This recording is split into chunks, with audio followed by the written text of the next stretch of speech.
সম্পত্তি গাড়ি অধিকাংশ মেয়েরাই হয়ে যায় তারই।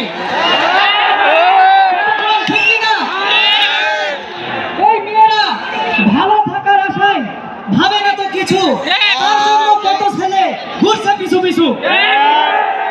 দর্শক, যেসব মেয়েরা এই পিছে ঘোরা ছেলেদের কথা ভাবে না, আমার মনে হয় তারা জীবনেও ভালো ছেলে পাবে না। আপনার কি মনে হয় দর্শক?